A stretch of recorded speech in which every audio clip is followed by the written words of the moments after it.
예전에 제가 시를 종종 읽고 했던 엄마는 그래도 되는 줄 알았습니다 라고 하는 시를 여러분에게 좀 낭송해 주려고 합니다. As I begin my sermon today, I will begin by reading a poem by 심순도. It is titled, I thought it was okay because she is a mom. 어제 제가 이 시를 쭉 읽으면서 우리 오늘 우리 아이들을 위해서 이게 옛날 시이기 때문에 우리 부모님 세대는 이걸 이해를 해요. 그런데 아이들은 이걸 이해를 못할 것 같아서 우리 운주 집사님에게 번역을 부탁을 했어요. 번역을 해줬고 제가 한글로 낭송을 하고 우리 운주 집사님이 영어로 낭송을 해줄 거예요. 여러분들 한번 잘 이해를 하고 또 마음에 이렇게 새겨보시기를 바랍니다. 엄마는 그래도 되는 줄 알았습니다. 하루 종일 밭에서 죽어라 힘들게 일해도 I thought it was okay because she's a mom, even if she worked hard all day in the field. 엄마는 그래도 되는 줄 알았습니다. 찬밥 한 덩이로 대충 부뚜막에 앉아 점심을 때울 때도 I thought it was okay because she's a mom, even if mom just sat down in the hut and had a pile of cold rice as lunch. 엄마는 그래도 되는 줄 알았습니다. 한겨울 냇물에 맨손으로 빨래를 방만이질 해도 I thought it was okay because she's a mom, even if mom washed clothes with her bare hands in the stream in the middle of winter. 엄마는 그래도 되는 줄 알았습니다. 배부르다 생각 없다. 식구들 다 먹이고 굶어도 I thought it was okay because she's a mom. Then mom said, I'm full, I don't care, and fed all the family members while she starved. 엄마는 그래도 되는 줄 알았습니다. 발 뒤꿈치 다 해져 이불이 소리를 내도 I thought it was okay because she's a mom, even though mom's heels were worn out and the blanket made noises. 엄마는 그래도 되는 줄 알았습니다. 손톱이 깎을 수조차 없이 닳고 문드러져도 I thought it was okay because she's a mom, even though mom's fingernails were worn down and cracked beyond cutting. 엄마는 그래도 되는 줄 알았습니다. 아버지가 화내고 자식들이 속 썩여도 전혀 끄떡없는 I thought it was okay because she's a mom. Mom didn't budge even when dad was angry and the children were upset. 엄마는 그래도 되는 줄 알았습니다. 외할머니 보고 싶다. 외할머니 보고 싶다. 그것이 그냥 넋두리인 줄만.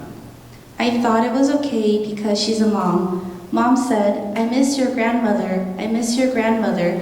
I thought she was just mumbling. 한밤중 자다 깨어 방구석에서 한없이 소리 죽여 울던 엄마를 본 후론 After I woke up in the middle of the night and saw my mother crying in the corner of the room, 엄마는 그러면 안 되는 것이었습니다. oh, I realized that it was not okay just because she's a mom. 오케이. 박수 한번 할까요?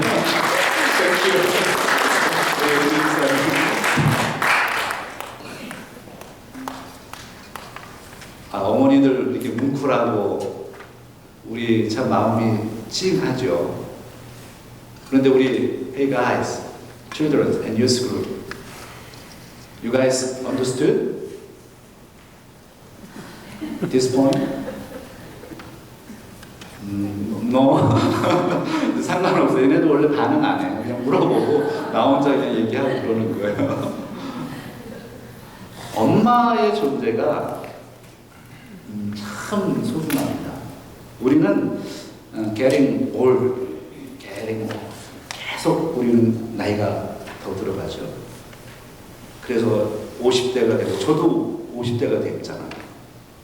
60대, 70대, 80대가 돼도 우리는 여전히 엄마가 중요해요. 엄마의 품 안에 있었고 그것을 기억하면서 산단 말이죠. 그래서 오늘 여기에 우리 유스그룹, 특별히 children 엄마한테 정말 감사하고 사랑을 표현하고 그랬으면 참 좋겠다라는 생각을 하게 됩니다. 이런 생각을 하죠. 우리가 봤을 때 자녀들은 엄마가 굉장히 강한 사람처럼 비춰지는 거예요. Mom is strong, but sometimes she is fragile. 엄마가 굉장히 강한 것 같지만 엄마는 사실 굉장히 연약한 존재입니다. 그래서 떨어뜨리면 유리잔이 깨지는 것처럼 fragile, 그냥 연약한 존재예요. 근데 그 연약한 엄마가 여러분들을 키워내기 위해서 강한, 스트롱한 사람으로 서 있는 거거든요. 그러나 사실은 굉장히 연약한 존재입니다. 그래서 연약하면서 강하면서 연약하면서 그렇게 자녀를 키우고 가정을 이루고 나가는 것이죠. 그 강함과 연약함이 하모니를 이루면서 아름다운 가정을 이루어가는 것이죠. 오늘 로마서에 있는 말씀이 바로 그 말씀입니다. 로마서 15장 1절로 6절이 오늘 본문의 말씀인데, 이 말씀에 보면 강한 자, 교회 안에 강한 자와 연약한 자, 그 강한 자와 연약한 자가 하모니를 이루며 어떻게 아름다운 공동체를 만들어 갈 것인가를 설명하는 귀한 말씀이에요. 그래서 오늘 저는 이 주제로 설교를 하려고 합니다. 이 주제를 제가 설교 제목을 그래서 만들었어요. 함께 만들어가는 사랑의 공동체. 한번 같이 따라해보면 어떨까요? 함께 만들어가는 사랑의 공동체. A loving community. We build together. 우리 함께 만들어가는 사랑하는 공동체. 사랑의 공동체. 오늘 우리가 그동안 로마서 14장을 마무리했고 로마서 15장으로 드디어 들어왔거든요. 근데 학자들은요, 로마서 14장 그리고 15장 13절까지 이 부분을 이렇게 딱 끊습니다. 구조적으로 구문을 분석을 하는 거죠. 그렇게 구문을 분석을 해보면 강한 자와 연약한 자가 교회 안에서 어떤 관계를 가지고 살아가야 될 것이냐, 어떤 관계를 맺어야 되느냐를 설명하는 게 로마서 14장부터 15장 13절까지거든요. 그래서 어떤 학자들, 제임스 던과 같은 학자는 이런 얘기를 합니다. 이거는 장절 구분이 잘못된 것이다. 로마서 14장 안에 이 로마서 15장 13절까지가 다 들어가야 되는데 잘못 장절을 분리한 것이다. 이렇게 표현하지만 그거는 그렇게 볼 필요는 없을 것 같아요. 그러나 제임스 던과 같은 학자가 이야기하는 의미는 무엇이냐면 강한 자와 연약한 자의 관계를 이야기한다는 거예요. 그게 이 whole thing 이렇게 분리되어서는 안 된다는 거예요. 로마서 14장과 그리고 로마서 15장 13절까지 있는 것은 이 강한 자와 연약한 자가 어떻게 아름다운 공동체를 이룰 것인지를 설명하는 말씀이다. 그래서 하나로 묶어야 된다는 것에는 동의할 수 있습니다. 그러면 로마서 15장 1절로 6절에 있는 이 말씀 가운데 그럼 어떻게 아름다운 공동체를 만들어 갈 것이냐라고 했을 때 두 가지를 오늘 설명한다고 저는 봅니다. 물론 세 가지를 설명할 수 있습니다만 제가 시간만 내서는 좀 축소해서 두 가지를 설명하려고 하는데, 첫 번째는요, 상대방을 기쁘게 하는 공동체가 될 수 있어야 된다. 아름다운 공동체를 만들게 하기 위해서는 상대방을 기쁘게 하는 공동체가 되어야 된다. 한번 여러분 따라하겠습니다. 상대방을 기쁘게 하라. 여러분 그런 마음이 있으신가요? 오늘 로마서 15장 1절과 2절에 있는 말씀입니다. 함께 보시죠. 같이 한번 읽어보겠습니다. 믿음이 강한 우리는 마땅히 믿음이 약한 자의 약점을 담당하고 자기를 기쁘게 하지 아니할 것이라. 우리 각 사람이 이웃을 기쁘게 하되 선을 이루고 덕을 세우도록 할지니라. 여기 보면 믿음이 강한 우리는 이렇게 되어 있습니다. 믿음이 강한 우리는 마땅히 여기 보세요. out of where라고 합니다. 마땅히 그렇게 해야 된다는 거예요. 뭐뭐 해야 된다. out of where라고 하는 이 수거가 마땅히 그렇게 해야 된다. 믿음이 약한 자의 약점을 담당해야 된다. 믿음이 강한 사람이 믿음이 연약한 자를 세워줘야 된다. 그래야 아름다운 공동체가 된다는 거예요. 성경을 가지고 계시죠? 성경을 가지고 계시면 로마서 14장 1절에 있는 말씀을 한번 여러분 쫙 한번 펴보세요. 성경이 없는 분들은 괜찮습니다. 로마서 14장 1절에 보면 거기 이렇게 표현하고 있지 않아요? 믿음이 연약한 자라고 등장합니다. 믿음이 연약한 자로 시작을 해서 14장을 쭉 설명합니다. 믿음이 연약한 자, 이 연약한 자는 비판하지 말고 강한 자는 조롱하지 말고, 그러면서 공동체를 어떻게 아름답게 해갈 것이냐, 음식의 문제에 있어서 서로 이해해야 되고, 강한 자와 연약한 자들이 조화롭게 살아야 된다는 것을 설명하잖아요. 그런데 믿음이 연약한 자, 로마서 14장 1절에 나와 있던 믿음이 연약한 자, 그런데 14장에는 믿음이 강한 자라고 하는 단어가 없어요. 근데 그 내용 안에는 강한 자가 다 포함이 돼요. 근데 그 강한 자가 우리라고 하는 단어로 표현됩니다. 로마서 14장에서는 믿음이 연약한 자 우리, 믿음이 연약한 자 우리, 믿음이 강한 우리는 믿음이 연약한 자를 어떻게 해야 될 것이냐라는 것을 로마서 14장에서 다룬단 말이에요. 그리고 로마서 15장으로 딱 넘어와서 로마서 15장 1절에 보면 드디어 믿음이 강한 자를 소개합니다. 믿음이 강한 우리는 이렇게 나오죠. 근데 여기서도 하나 우리가 발견할 게 있어요. 영어 성경을 보세요. NIV에 있는 그 영어 성경에 보면 We who are strong, your mom is strong, but your mom, she is fragile. 제가 얘기했죠. 믿음이, 여기서 보면 믿음이 강한 우리는 We are strong. 근데 여기에 빠져 있어요. 무엇이 빠져 있느냐면 믿음이라는 단어가 없습니다. 영어 성경에는. 그렇죠? 우리가 강하다. 우리는 강한 우리는 이렇게 해도 번역을 해도 돼요. 그런데 한글 번역에서 잘 표현했어요. 여기에 믿음이라고 하는 단어를 첨가시켜서 믿음이 강한 우리는 이라고 표현했단 말이에요. 헬라어 본문에도 믿음이라고 하는 단어는 없습니다. 그러나 NIV나 헬라어 본문에는 없지만 전체적인 문맥을 읽었을 때 이것이 믿음이 강한 자라는 것을 이해할 수 있기 때문에 한글 번역 성경에서는 믿음이라고 하는 걸 강조해서 믿음이 강한 우리는 믿음이 연약한 자를 도와야 된다.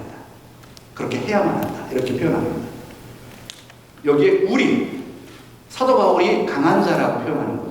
믿음이 강한 우리, 사도 바울이 기록하고 있습니다. 사도 바울도 위에 포함이 되죠. 우리, 나도 강한 자야.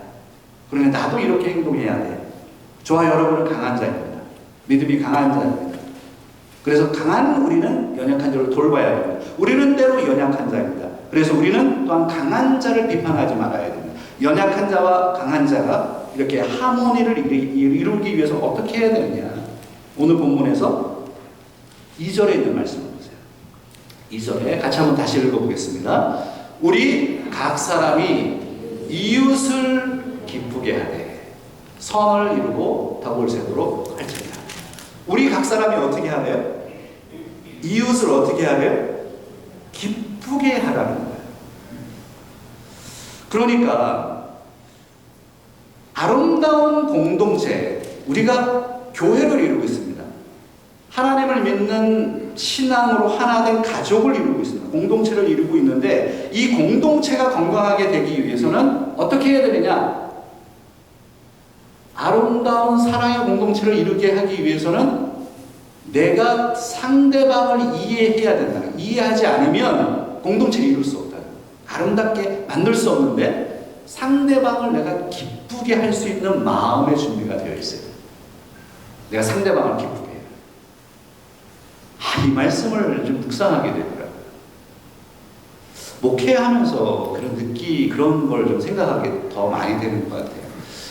목회자가 자기만 생각을 하는 거예요. 예를 들어서 다 나만 먹고 내 배만 채우고 나만 잘 살면 되고 나만 기쁘면 되고 한다고 생각해 보세요. 여러분들은 지금 죽어나가는데 전쟁 가운데 있다고 생각해 봅시다. 전쟁 가운데 있는데 목회자는 배부르게 먹고 그냥 화려한 옷을 입고 그렇게 산다고 생각해 보세요. 그것만큼 목회자의 모습이 잘못됐다는 걸 우리가 확인할 수 있지 않아요? 아니, 상대방을 이해할 수 없다면 어떻게 공동체를 세울 수가 있겠어요? 상대방은 지금 아파서 죽겠는데 나는 지금 기뻐서 죽겠는 거야. 아니, 그러면 되겠어요? 아니, 자신을 절제를 할 줄 알아야지. 상대방은 지금 아픈데 아픈 걸 이해를 할 수 있어야 돼요. 그러니까 우리가 목회를 하면서 목회자의 자질 가운데 하나는 저는 이런 생각을 해요. 상대방을 엔터테인먼트 해줄 수 있어야 된다. 저는 이런 생각이에요. 그래서 어떻게 보면 그 목회자들은 약간 코미디언 같은 그런 기질이 좀 있어야 돼요. 그게 참 쉽지가 않아. 목회자들은 대부분 성경을 연구하는 사람들이잖아요. 그리고 설교를 하는 사람들이기 때문에 그냥 그 MBTI 쪽에서 보면은 I가 맞을 수도 있는 것 같아, 나는.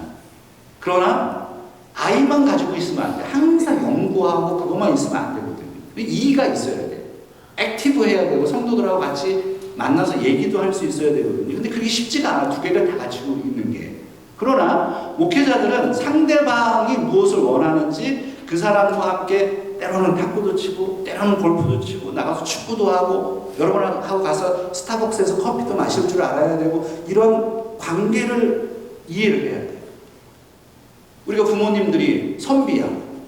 항상 아이들이 집에 왔는데 에헤 아빠 거기서 그냥 계속 책만 보는 거야. 아빠가. 아이가 학교에서 무슨 일을 했는지 얘가 지금 무슨 고민을 하고 있는지 관심 없어. 자기는 선비야. 그냥 책만 보는 거예요. 그러면 이 아이는 어떻게 되겠어요? 교회도 마찬가지죠. 이거는 뭐 저 얘기를 하는 게 아니라 여러분 각자를 다 얘기를 하는 거예요. 아, 나는 그냥 신경 쓰고 싶지 않아. 이 사람 신경 쓰고 싶지 않아. 나만 하나님 앞에서 예배 드리고 싶어. 이런 사람들 상당히 많습니다. 교제 같은 거 하기 싫다는 거예요. 그냥 끝나면 바로 쏜살같이 가는. 오늘 보겠어요. 누가 이렇게 쏜살같이 가는지. 자, 양옆에 있는 분들하고 한번 인사합시다. 이렇게. 나는 당신을 기쁘게 하고 싶습니다. 한번 해보세요. 기쁘게 하고. 오늘 보겠어요. 어떻게 기쁘게 하는지. 그래서 저는 우리 오늘 김 장로님 여기 처음 이제 장로님 되셔서 이렇게 쓰셨는데 며칠 동안 식음을 전폐하고 쓴 겁니다. 쉬운 게 아닌데 이 자리에 올라오는 게 뭐 쉬운 거 같죠? 한번 여러분 와서 여기 가서 한번 이 마이크 앞에서 뭐 얘기를 좀 해봐. 할 수 있나? 여기 달달달달달 떨려가지고 이게 할 수 있나? 이게 아무나 하는 거 아니에요. 자기를 내려놓고 기도하고 교회 공동체는 또 더 그래요. 우리가 장로님들 있잖아요. 여기 장로님도 계시고 우리 교회 장로님들, 전사님들 너무 성당들이 좋으시죠. 그냥 좀 바보가 될 필요가 있어요. 나는 선비야. 책만 보고 그러지 마. 그런 분도 없어요. 우리 교회는. 그냥 자기를 내려놓고 좀 바보가 되고 그리고 우리 교회는 좀 그렇잖아요. 좀 구성원들이 좀 점잖은 분들이 많아. 지역적으로. 그래서 주로 말을 안 해. 왜 나는 어떨 때는 내가 이 일을 계속 해야 되는 이런 또 책임감을 느끼는 거야, 막. 여러분, 그러니까 이게 또 실수를 하고 악순환이야, 이게 어떻게 보면. 여러분, 그냥 얘기를 좀 하세요. 좀 내려놓으라고. 자기를 좀 내려놔. 그거 감출 것도 없는 거예요. 우리 다 집에 숟가락 몇 개 있는지 다 안다고, 우리 교회는. 근데 뭐 감출 게 뭐가 있어.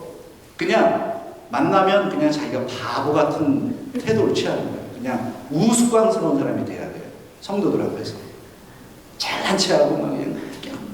저는 스타일이 약간 좀 외모는 그렇지만 사실 머리 탁 하고 막 이러지만 사실은 그렇지 않아요. 그건 내 스타일일 거예요. 내 외모에 대한 저의 스타일인 거지. 사람들 만나면 털털해야 돼요. 사람들 만날 때. 좀 바보 같아야 돼요. 좀 져주시고요. 그냥 바보같이 얘기를 하고 웃고 상대방을 기쁘게 해주라고. 그거 해야 돼요. 그거 할 수 있어요. 리더가 그거 할 수 없으면 안 됩니다. 여기는 교회지. 교수가 아니잖아요, 우리가. 교수는 그냥 딱 가르치고 그냥 딱 가버려도 아무 얘기 안 합니다. 근데 교회는 다른 거예요. 그러니까 우리가 내가 몇 살이고 내가 너보다 몇 살 많고 이런 거 따지지 말라요. 그런 거 따지지도 말고 내가 어떤 사람인데 이런 거 필요 없는 거예요. 자기를 내려놓고 상대방을 기쁘게 하려고 해야 된다. 그래야지 가정에서도 좋은 거예요. 아이들이 이럴 때 굉장히 괘씸한 거죠. 아빠를 가르치려고 할 때, 아빠 이렇게 해야 돼. 우리 아이가 가끔 그렇게 하거든요. 이 녀석 봐라 이거. 아버지가 바본 줄 아는, 그렇게 아는 건 아니지만 아이들이 크면서 그렇게 아빠한테 올바른 얘기를 해주고 싶어 하는 거야. 그거 들었을 때 부모가 굉장히 기분 나빠요. 몰라서 그러는 거 아니거든. 근데 자녀들이 그렇게 할 태도를 취하잖아요. 우리가 무슨 얘기를 하려고 하면 여기 우리 뉴스그룹 있죠? Children, please make your mom happy. 여러분의 엄마를 기쁘게 해줘야 돼. 잘난 체하지 마, 집에서. 엄마를 가르치려고 하지 마. 엄마가 몰라서 안 하는 게 아니에요. 이해가 되시죠? 부모를 기쁘게 해줘야 돼. Make your mom, your father happy. 엄마를 기쁘게 하고 부모님을 기쁘게 하지 못하는 자녀들이 되면 되겠어요. 엄마가 때로는 바보 같은 거야. 때로는 엄마가 왜 저렇게 해? 엄마가 다른 사람하고 비교되기도 해. 그래서 그러면 안 되는 거예요. 엄마 다 안다고. 엄마가 돈이 없어서 그냥 몸빼 같은 바지 입고 다니는 거지. 돈 있어봐 그냥 이쁘게 얼마나 하고 다니는데 여러분들 키우기 위해서는 그렇게 하는 거예요. 우리 이해를 해야 된다. 서로 상대방을 이해할 수 있어야 돼요. 아이들은 부모님을 이해를 하고 부모님은 아이들을 위해서 헌신합니다. 그렇게 믿음이 강한 자와 믿음이 연약한 자가 하모니를 이루어서 아름다운 가정을 이루고 공동체를 이루어가는 겁니다. 거기에 부모가 아이 앞에서 권위를 내세우고 그러지 않아요. 부모님들은 그냥 기쁘게 하고 싶은 거예요. 아이들이 기뻐해서 아이들이 학교로 다니게 하고 싶고 기쁘게 신앙생활을 하고 싶고 그렇게 바보같이 아이들 앞에서 있는 거예요. 여러분 교회도 마찬가지인 겁니다. 상대방을 기쁘게 할 수 있어야 된다. 그럼 다시 한번 따라하겠습니다. 상대방을 기쁘게 하자. 진짜 그렇게 하실 거예요? 예, 아멘 하고 합시다. 여러분 상대방을 기쁘게 합시다. 진짜로 그렇게 하면 더 아름다운 공동체가. 두 번째는요, 빨리 설교로 가라고 막 넘기는 거예요 지금. 알았어. 방송실 눈치 봐야 돼요 요즘. 두 번째는 그리스도를 닮아가는 공동체가 되라. 한번 같이 따라하겠습니다. 그리스도를 닮아가는 공동체. 그리스도를 닮아가는 공동체. A community that resembles Christ. 그리스도를 닮아가는 공동체가 돼야 된다. 상대방을 기쁘게 하는 공동체. 그래야지 사랑의 공동체를 만들 수가 있는 거예요. 자기를 죽일 수 있어야지만 상대방을 기쁘게 할 수 있습니다. 근데 이게 계속 그렇게만 한다면 사람이 못해요. 근데 그 원칙이 있는 거예요. 원리가 있는 거예요. 그리스도를 닮아갈 때 가능한 거예요. 그리스도. 로마서 15장 3절로 4절에 있는 말씀을 같이 한번 읽어보겠습니다. 그리스도께서도 자기를 기쁘게 하지 아니하셨나니 기록된 바 주를 비방하는 자들의 비방이 내게 미쳤나이다 함과 같으니라. 무엇이든지 전에 기록된 바는 우리의 교훈을 위하여 기록된 것이니 우리로 하여금 인내로 또는 성경의 위로로 소망을 가지게 함이니라. 우리가 서로를 기쁘게 하는 공동체를 만들어가기 위해서 가장 중요한 본보기는 예수님이시라는 거예요. 예수님을 모델로 항상 삼아야 되는데 예수님은 그러면 어떻게 하셨는가? 예수님은 자기를 기쁘게 하지 않았다. 예수님은 자기의 이익을 위해서 살지 않았다. 예수님은 관점은 항상 다른 사람에게 있어요. 오늘 저와 여러분을 구원하시기 위해서 예수님이 이 땅에 오셔서 십자가에 달려 돌아가셨다는 거예요. 예수님의 삶은 다른 사람들, 연약한 그 영혼들을 살리는 데 있었다. 그래서 오늘 여기 있는 말씀을 보세요. 13절에 있는 말씀 다시 보여주실래요? 15장 3절에 있는 말씀. 3절에 그리스도께서 자기를 기쁘게 하지 아니하셨나니 기록된 바. 여기 기록된 바는 구약을 얘기하는 거죠. 구약이 어디입니까? 주를 비방하는 자들의 비방이 내게 미쳤나이다 함과 같으니라. 여기 주를 비방하는 자들의 비방이 내게 미쳤나이다. 어디를 인용한 거예요? 여러분 스터디 바이블 있죠? 옆에 막 이렇게 기록되어 있는 각주처럼. 한번 있는 분들 어디입니까? 이것은 시편 69편 9절에 있는 시편을 인용한 겁니다. 시편 69편은 누가 쓴 것이냐? 다윗이 쓴 겁니다. 근데 다윗이 언제 썼느냐 하는 거예요. 다윗이 고난 가운데 쓴 시편 69편 9절. 시편 69편이에요. 한번 같이 한번 읽어볼까요? 주의 집을 위하는 열성이 나를 삼키고 주를 비방하는 비방이 내게 미쳤나이다. 다윗은 위대한 하나님의 사람이었어요. 그리고 한 나라의 왕이었습니다. 그럼에도 불구하고 다윗에게 좀 참 다윗이 어떤 면에서 참 외로운 사람이에요. 왜 외롭냐 하면 주변에 있는 사람들이 다윗을 기쁘게 해주지 못했다는 거예요. 난 그게 참 가슴이 아파요. 다윗은요 해를 끼칠 만한 사람이 원래 아닙니다. 사울이 그렇게 죽이려고 했을 때도 다윗이 나중에 도망가다가 사울을 죽일 기회가 있었잖아요. 동굴에서. 그래도 죽이지 않았던 선한 사람이에요. 다윗이 왕이 됐는데 주변에 있는 사람들이 끊임없이 친구조차도 다윗을 죽이려고 해요. 가장 주변에 있던 착한 사람들이 돼야 되는데 이 사람들이 원수가 돼요. 다윗을 죽이려고 했어요. 다윗은 늘 음악을 했고 다윗은 시를 썼고 다른 사람을 기쁘게 했고 다른 사람들 대중들 앞에서 왕이지만 춤출 줄 아는 사람이었단 말이에요. 다른 사람들을 기쁘게 했어. 그래서 하나님을 찬양하는 거예요. 다른 사람을 기쁘게 해줄 수 있어야지 하나님도 찬양할 수 있는 거예요. 다윗이 그런 인물이었잖아요. 근데 다윗은 오히려 그 외로운 길을 가는 거예요.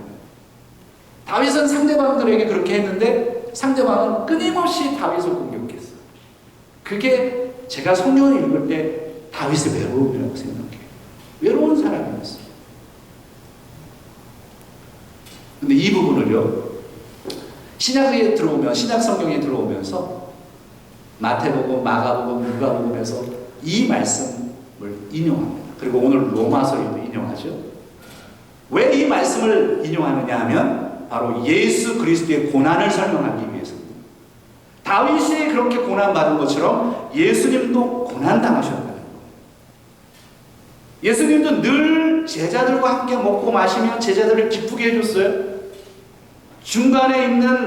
중간에 지금 예수님의 그 삶 속에서 가난한 영혼들, 불쌍한 영혼들, 귀신 들린 영혼들, 그 영혼들과 함께하며 죄인들과 만나며 그들의 죄의 문제를 해결하고 그들을 기쁘게 하고 회복시키는 일에 최선을 다했단 말이죠. 그러나 예수님은 어떻게 되셨나요? 자신의 동족들에게 조롱당하고 음모를 통해서 그리고 자기가 사랑했던 제자가 예수님을 기쁘게 해주지 아니하고 고소하고 결국 예수님은 십자가에서 처형당하셨잖아요. 예수님도 외로운 분인 거예요. 인간적으로 봤을 때. 그러나 예수님이 나 외로워하지 않으셨다는 거예요. 왜냐하면 예수님의 초점은 이 땅에 와서 자기가 상대방을 기쁘게 하는 것이 목적이었기 때문에, 상대방을 구원해내는 것이 목적이었기 때문입니다. 그래서 화면에 있는 이 부분을 한번 읽어볼까요? 같이요. 예수님의 고난은 하나님의 영광을 위해 자신의 즐거움을 포기한 사랑에 대한 최상의 모델인 것입니다. The suffering of Jesus is the ultimate model of love that gives up its own pleasure, 자신의 own pleasure, 자신의 기쁨을 포기한 for the glory of God, 하나님의 영광을 위해서 자신의 기쁨을 포기할 수 있어요. 우리 부모님들이 그렇잖아요. 자녀들의 영광을 위해서 자신을 희생하는 것, 포기하는 거예요. 그게 부모의 사랑이고 그 부모의 사랑을 이해하면 하나님의 사랑을 이해할 수가 있는 거예요. 우리가 이 땅에 와가지고 왜 그렇게 돈을 아끼고 내가 옷 한 벌 살 거 안 사고 그냥 맛있는 거 먹을 거 안 먹고 조금씩 모아서 아이들 학교 가는데 보탬이 될까? 아이들을 위해서 부모의 사랑이죠. 그게 자기를 포기한단 말이에요. 못해서 안 하는 게 아니에요. 예수님도 우리를 구원해내시기 위해서 십자가에서 돌아가신 그 사건은 바로 그러한 아가페의 사랑이잖아요. 자기를 포기할 수 있었으니 상대방을 기쁘게 할 수 있는 것입니다.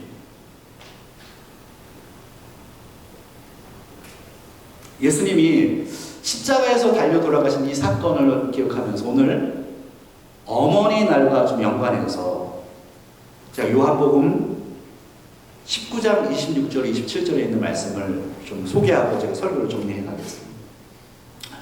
예수님께서 십자가에 달리셔서 7마디를 하셨죠. 그걸 가상칠언이라고 해요. 그 가운데 예수님이 십자가에 달리실 때 옆에 와서 그 죽음을 바라보고 계셨던 분이 있었어요. 그분이 누구냐면 예수님의 어머니 마리아입니다. 그리고 마리아 옆에는 제자 요한복음을 기록한 요한이 같이 있었어요. 그때 십자가상에서 예수님이 이렇게 얘기하셨죠. 여자여 보소서. 이것은 존칭어입니다. 여자여 보소서. 아들입니다. 요한을 가리켜서 얘기하는 거예요. 아들입니다. 그리고 요한에게 이렇게 얘기합니다. 보라, 내 어머니다.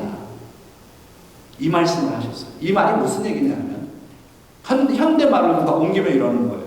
현대말로 옮기면 엄마, 요한 있잖아요. 옆에 있는 요한이 제 대신 아들 노릇할 거예요. 그리고 요한에게 얘기합니다. 요한아, 제자였죠. 요한아, 우리 엄마 좀 부탁해. 이 얘기하는 거죠.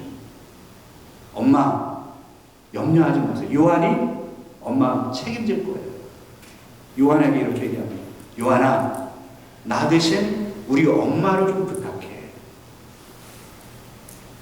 이 이야기를 생각해 보세요. 이 말씀을 생각해 보세요. 예수님은 이 땅에 오셔서 사역하느냐고 바빠가지고 부모님 못 챙겼다? 아니요. 잘못된 생각입니다.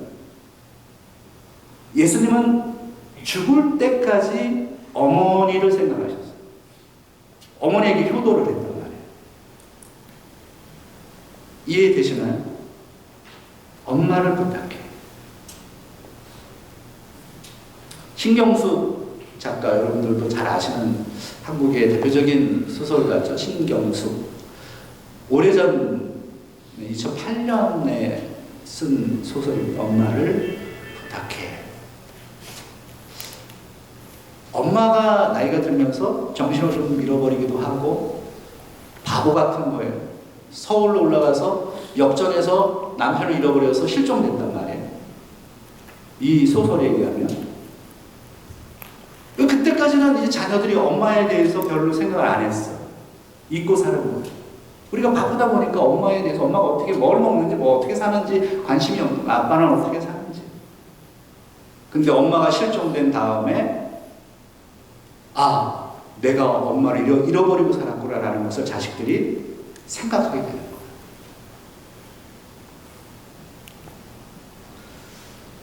이 소설의 이야기가 우리들의 이야기입니다. 우리가 미국에 왜 왔습니까? 우리가 선택을 했잖아요. 근데 그 대부분이 우리 자녀들은 그래도 좀 좋은 환경에서 살아야 되겠다라는 것을 선택을 한 겁니다. 직장 때문에 이곳에 오셨지만 사실은 그 직장을 선택하는 이유 중에 내 자녀는 그래도 좋은 환경에서 좀 잘 배우고 그랬으면 좋겠다라는 게 우리 안에 있었던 거예요. 우리가 열심히 아이들을 키웁니다. 그런데 아이들이 대학으로 떠나고요. 우리 김 주사님 대표기도 하실 때도 우리 떠나가 있는 우리 아이들을 얘기를 했잖아요. 근데 이 아이들이 부모를 진짜 떠나가는 거예요. 우리가 되게 소원하는 거예요. 내 품에 있던 아이들이 떠나가요. 근데 미국은 한국 같지 않아요. 미국은 아이들이 어떻게 공부가 되어 있느냐 하면 고등학교 졸업하면 독립한다고 배워요.